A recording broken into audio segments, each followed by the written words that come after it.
relationships, no matter which relationship, friendship, romantic relationship, familial relationship, father-child relationship, siblings, whichever relationship we are talking about, if I am expecting 100% reciprocation, if I'm expecting things to be done to me in return, there's a fault in me.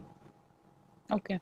Expectation is the root of all heartache, all the heartaches. Now, this is not me, this is William Shakespeare who said this, but makes a lot of sense in our current scenario also, whoever has asked this question. If I'm doing something in expectation of a reciprocation, then probably that's business, not relationship. Right. Let me be very blunt about this. Then it's not you who's doing it. If you are expecting things to happen to you also the way you are doing it for others. Right. So be very genuine about your own intentions.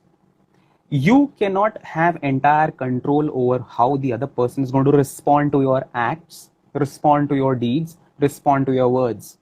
You really cannot control that factor.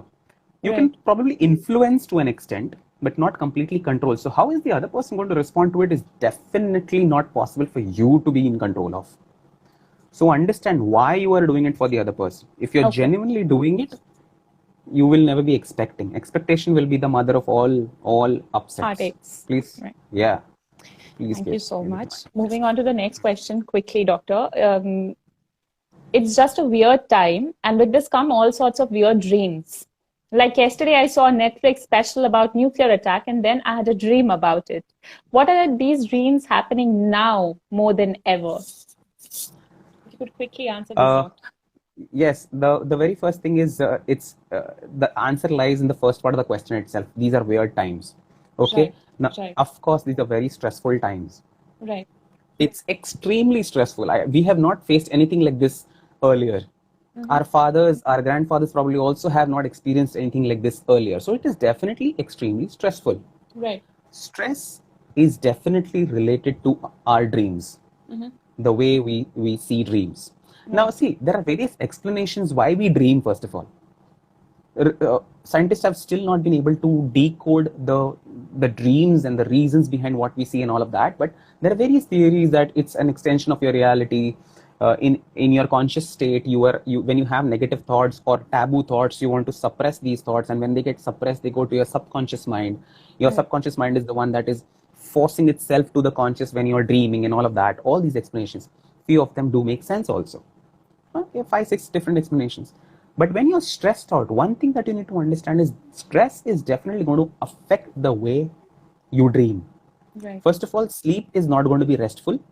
Mm-hmm. So that's why you're going to be dreaming less often, because to go to a dream state, you need to reach something called as an REM state of sleep. REM sleep means deep sleep. But when I'm stressed out, I'm not going to be in a state of deep sleep. So dreams are going to be less often. But whatever I see in my dream when I'm in a stressed out situation, those dreams are extremely intense and extremely vivid, and I remember those dreams. Right. So they seem to be more real to us. And when it's more real to us, I tend to really attach a lot of significance to these dreams. Mm-hmm. And that's when I feel, oh, what's happening with me? And I want to know the reason why I dreamt that. Right. That is how that cycle begins. But the problem is the stress that is causing me to see such dreams. Mm-hmm. Okay. So understand, stress is definitely affecting. See, there are some specific stress related dreams also. You see yourself not completing your exam paper in your dream. All the time. You see Or yourself missing your teeth falling. flight. You miss your flight, you miss your train. There is a Yeah. snake or an animal Chasing running you. behind you. These are very specific stress related dreams that you see. Okay. And a lot of us do see these common themes, but all that it tries to tell you is we are stressed out right now. For Okay. example, if I can explain to you one thing, every time you see failing in an exam, okay, as a student, you see yourself failing in an exam, failing an interview, that just reflects that there is this unmet need of success or succeeding at a particular task. Okay. That's what is not being met in real life, and it's being reflected in your dream that way. So that is why when you see these weird dreams, these are not weird dreams, but they are reflecting somewhere my state of mind in my conscious self. So stress definitely is affecting the way whoever has asked this question is getting Okay. affected because of the stressful times. Please take adequate sleep. Please work a little less. do something which you like, do it more often, take restful sleep, these things will settle down. Thank you so much. The last question related to anxiety is, I have difficulty texting people or reaching out for help. Even when I'm extremely alone, I can't even reach out to my friends and family. I'm so afraid of getting rejected and failing that sometimes I don't even try. That's Yeah, whoever this is a very relatable question with a lot of people, and it will resonate with a lot of people. See, I am not texting or I am not reaching out to people because I am afraid of getting rejected. So I cannot take rejection. Please, I would want to explain it to the person concerned and all the viewers that it has very strongly has a evolutionary background to it. right. See, our ancestors lived in tribes. They lived together in groups, in communities, for two reasons: either to save themselves from predators or save themselves from other tribes attacking them, cannibals. Okay, so our ancestors did this. So now this particular brain that I have right now is also having reminiscence of that ancestral brain, the primate brain. So that primal part of my brain tells me every time I am feeling alone or I am feeling isolated or I feel rejected, that brain is telling me that you cannot live alone because staying alone or isolation is linked to decreased survival value. Okay. That's when my brain tells me that this is not the way you are expected to stay in isolation or in rejection, you tend to feel that way. So that in itself is a signal. Whoever asked me this question, that in itself is a signal that you need to reach out and connect to people, form bonds, and do problem solving together. Probably right now you're not in a state to filter things out and tease out the important points and try to distract. All that cleared thinking is not there. It is murky right now. Reach out. The brain is giving you that signal when you feel absolutely dejected when people reject you. That's because the brain is signaling you to please go reach out. Isolation is not the way to survive. That's your ancestors who did that, who never stayed isolated and stayed in a group. So for you, it's a signal that you all the more important to reach out and connect to people. That's what you have to understand, why you are feeling that way. So what if this person has no one to reach out to, actually? Well, what do they do in such a situation? And they're feeling anxious. When is the time that she's feeling like calling? Whenever when she feels alone or when she's going through some difficult times, she basically can't reach out to anyone. That's because these things, no? Or you said they don't have anyone. What in case for viewers who don't have anyone, what if they don't trust anyone enough to reach out to them? Then in this case, I think we are facing a situation where I can be hopeless about the situation. Okay. This is probably hopeless. Now I cannot do anything about it. I don't have anything to reach out to and I'm not feeling good about myself. This is an absolutely hopeless condition. When there is hopelessness, what you have to try to understand is you probably will not be able to solve everything about the situation right now. Right.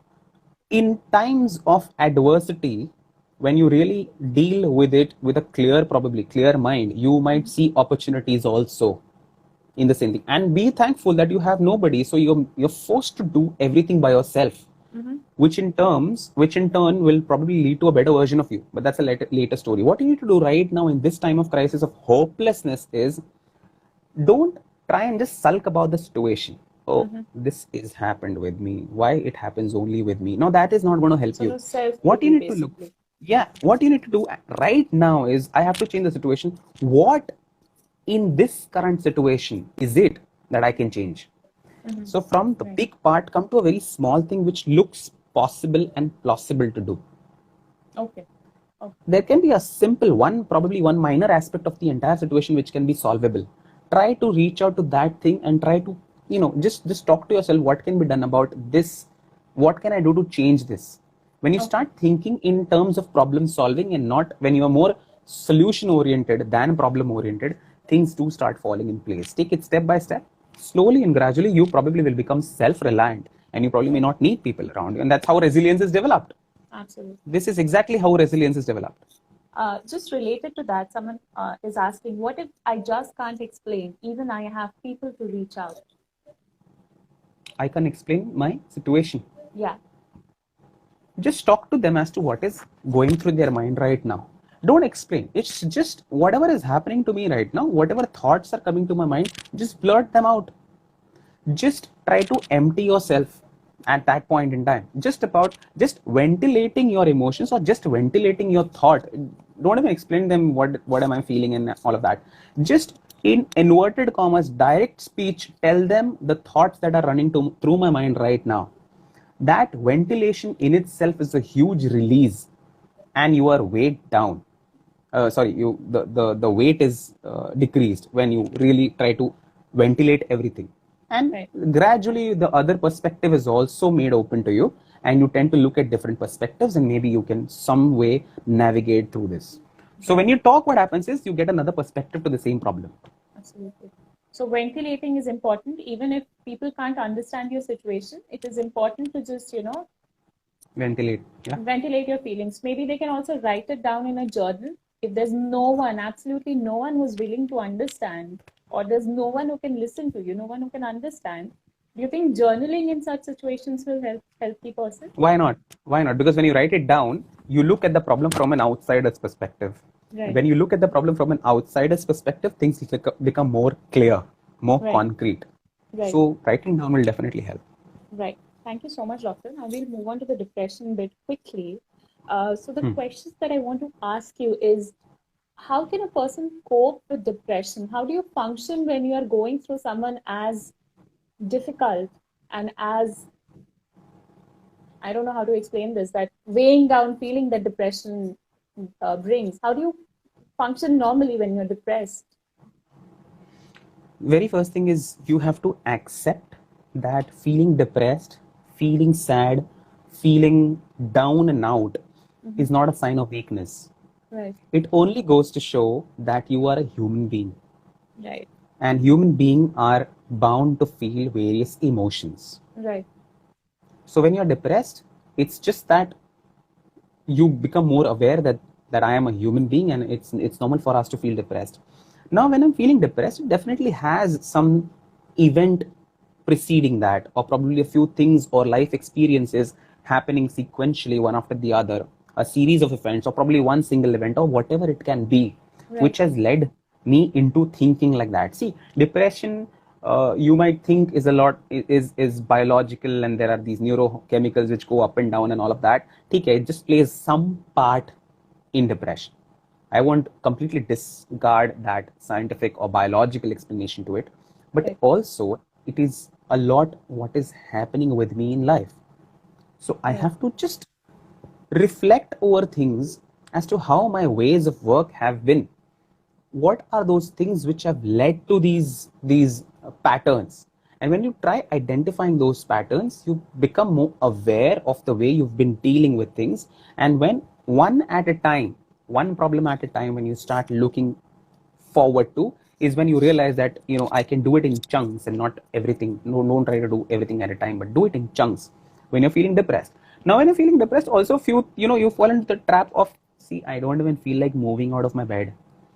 What are you trying to tell me to work on these things and identify the patterns and all of that? Depression can be that bad. Yeah. Something as simple as going out to take a shower becomes a big task when somebody is really extremely depressed. Yeah. So for them, if I have to again cognitively overload them, try to identify your patterns, pinpoint the things where this is not going to happen. So when we start thinking from the very basic of it, the very important thing is depression tends to throw you in that loneliness condition where you don't feel like sharing and all of that.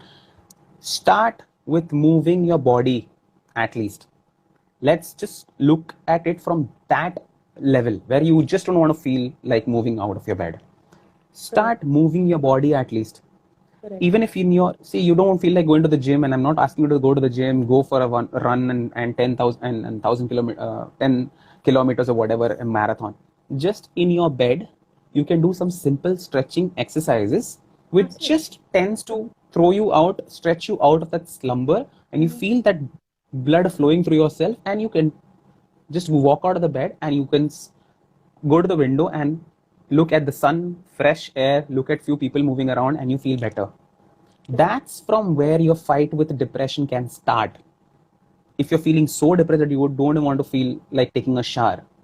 Correct. So depression can come up from these small steps. So everything will happen gradually. These are things which have not happened to you suddenly. They have also taken some time in formation and consolidation of those state of depression. So gradually it will be beaten out also. But unless you really tell yourself that I want to move, that's not going to happen. So in bed, at least something as simple as if you can also stretch and move your body, it goes a long way.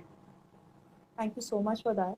That's really helpful. An important question and a really sensitive one that I want to ask you, doctor, is that when someone has suicidal thoughts which come with depression, and someone is on the verge of, almost about to end their life, what is your suggestion to such people who can't see anything in the moment and just First want of to all, end it?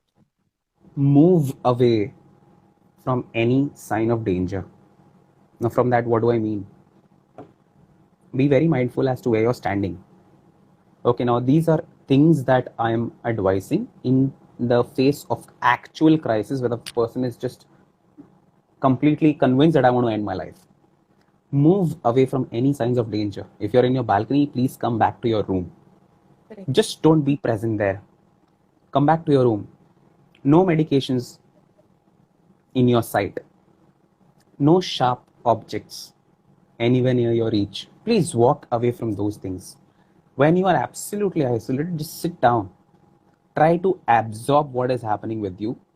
Very first thing is in this sensitive state where anything can go wrong anytime, please pick up a phone and try to talk on a helpline. On like the most importantly, talk to a helpline. There are a lot of helplines in Bombay also, operating all over India also, Roshni and Neha Foundation and a lot of things. Please pick up a phone and talk. Whatever is going through your mind right now, just blurt it out. Just blurt it out. These are the things which you can do at this point in time of crisis. These are small things. They really go a long way when we are trying to empower people with first aid resources they can do when they actually feel like slicing themselves off or jumping from the window or whatever it is. Please move back. Don't have anything of these such danger signals around you. Please pick up your phone and talk. If not a helpline, please talk to anybody you can manage to find on phone and express yourself. Be it your therapist, be it your friend, be it a family member, whoever it is, just talk. This in itself, again, that diversion thing, the diversion theory, it diverts your mind. And when this has happened, now after it has happened and this time has passed and you've not done any harm to yourself, please reflect on what was happening with you.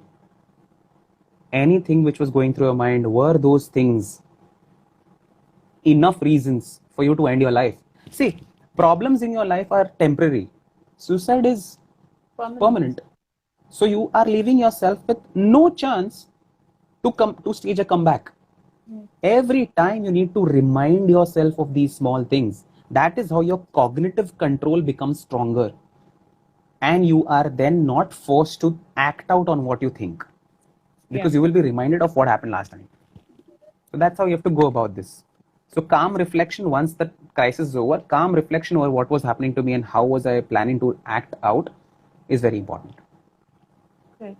Thank you so much, doctor. That was a really serious topic. Thank you. We'll move on to lighter questions now. Sharad asks, hi, what to do when the mind is itself in denial for a situation like being in anxiety, but other half explaining that it is not an issue and in turn making mess of oneself on a mental level? Which means there is an ambivalence, a sense of ambivalence about it.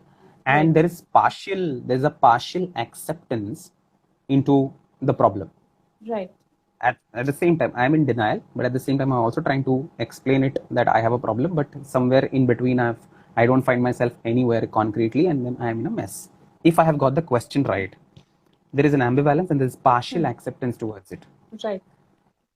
what you have to be very mindful of is, and be very true to yourself as to how or what exactly do you feel when you think you have anxiety.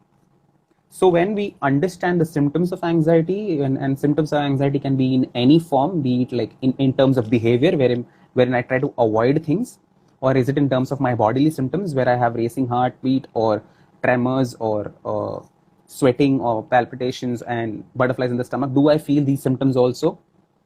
Do I have avoidance behaviors towards specific things?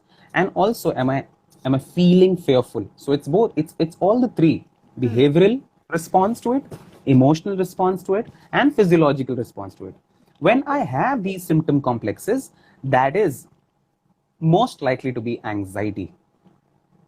Okay. So now, if I understand what's happening to me, it's easier for me to tackle. I need to understand my enemy. I need to know who my enemy is, or whom should I call my enemy, to fight against that particular thing. So this is how you explain to yourself, okay, this is anxiety. Right. I don't need to be partially here and partially there. This is absolutely anxiety if I have these symptom complexes. See, concern is one thing, and anxiety is another thing. Concern is obviously good. It's going to drive you to work harder and all those things. Anxiety is going to prevent you from being productive. So if those worries tend to cloud your thinking and tend to shadow your thinking, and you have a lens which is not clear, again, that is anxiety. Correct. Then it's no more concern. It's not in that territory. It's gone much further. That's when you call it anxiety. And then once you recognize it, you can start working towards alleviating those problems. Right. That makes a lot of sense. So you basically have to understand your enemy to fight it, and it's very important to reflect on what is exactly going on inside you if you want to Be become very better. mindful. And at this point, I'd just like to tell people that if you have any questions, you can send it here. And also that therapy is absolutely normal. It is okay to talk to someone. It is no big deal. Please take the first step if you haven't so far. Which brings me to my next question, which is related to this, which says, I wanted to ask, what are the side effects of psychiatric medicines? I have depression, but I don't want to take medicines. Is only therapy enough? Is it going to cure me? Everything that you pop in as a pill has some form of side effect attached to it. Right. Something which is as simple as an antihypertensive, which is meant to lower your blood pressure, comes with a host of other side effects as well. Host of other side effects. But what we need to understand is, any doctor who's going to give you the medicines definitely has some experience in prescribing this medicine. He definitely understands how the medicine is going to work. He understands whether it's going to cause more harm than benefit to you. Right. So when that is the case, to some extent, I would say people have to trust their faith, place their confidence in the doctor who's prescribing these medicines. Definitely, things have their own side. These drugs have their own side effects. Now, the common ones which I can tell you is, you might feel constipated, acidity. You might probably want to sleep a little more. You feel more sleepy. It might increase your appetite. So you might have weight gain. These are the most commonly occurring side effects, which also you have to understand is found not in majority of people. People navigate through this pretty easily. Few do have these side effects. So if at all there are to be any side effects, these are the ones. I don't think constipation is going to be more difficult than depression to handle. So I think I need to concentrate on alleviating my depression rather than worrying about the constipation. And even if there is constipation with these medicines, there are other ways to tackle that as well. So yes, they can have their share of mild or trivial side effects, but that should not be preventing you from handling more serious issues in life, which is medicines. Now, the other part of the question as to, can only therapy help, or do I really need medication? See, when I am suicidal, I have already had past history of severe depression, and few medicines have worked on me. Definitely, this is a big sign that you have to understand. You need to take medicine right now. Severe depression definitely requires medicines. As I said, in terms of acute crisis, in case of acute crisis, your cognitive level of thinking and analytic power also is clouded, and that's why you cannot think straight. which is why once you take medicine, you calm yourself down, you become more receptive to ideas and perspectives. That's when is the right time to go into therapy. Okay. So initial stage of severe anxiety, panic attacks, severe depression, suicidal tendencies, past history of depression, past history of your suicidal behavior, all this warrants taking medicines. Okay. But yes, when it is mild to moderate depression where you feel just stressed out and things haven't been going your way and you feel low, you can tend to just talk to a person who happens to be a therapist or also a psychiatrist for that matter. And if he feels there is no need for medicine, then only therapy can be enough. Yes, therapy can be enough, and therapy is a very good thing in long term. Definitely, yes. And if medications and therapy go hand in hand, the chances of relapse are much, much lesser.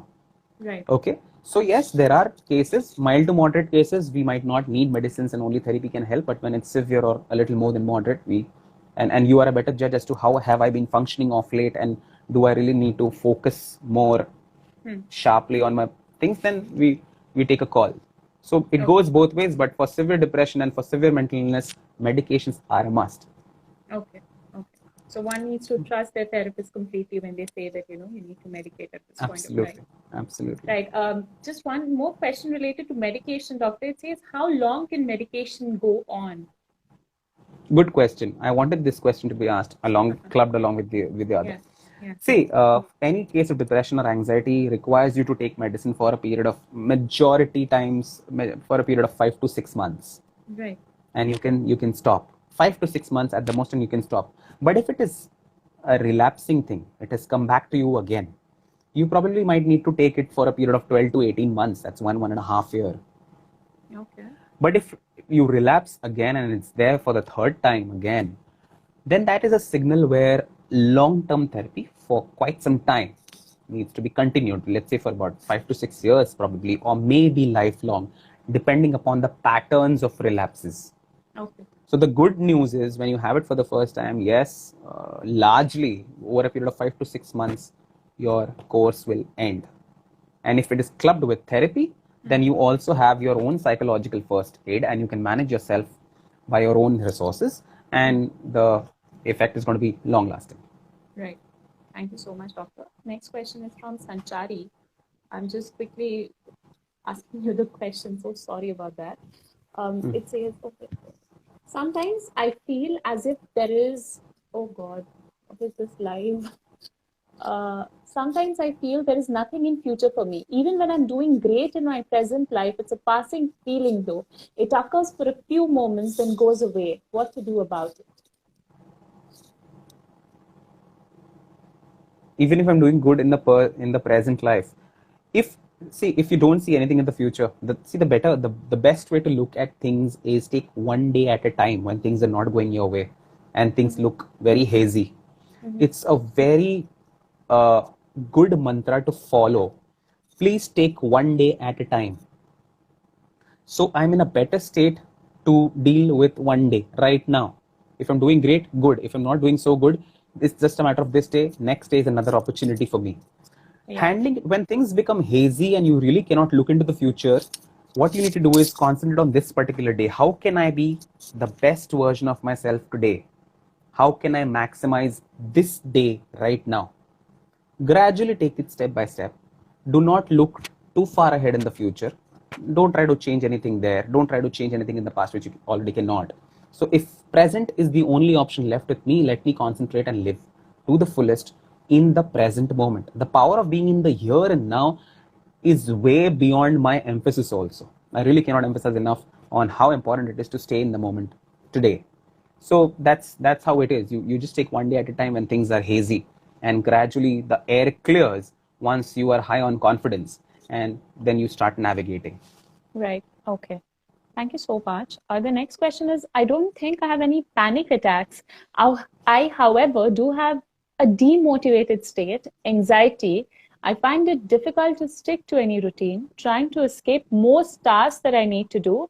Oh, and yes, I can't seem to make the best of my, I can't seem to make the best of my present days.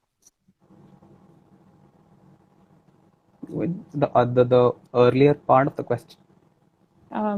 It says, I don't think I have panic attacks. I have demotivated states. Wow, yeah, this is, this live is, I find it difficult to stick to a routine and I try to escape most tasks that I need to do. I also can't seem to make the best of my present days. Okay. What we are falling in a trap of trying to finish off everything right now, probably trying to handle too many things at the same time. If I cannot, if I'm forced to miss out on most of the tasks in the day, Rohit, there is, just isn't one that? second. I'll end this session, save it, and come back, okay? Just 2 minutes. Yeah.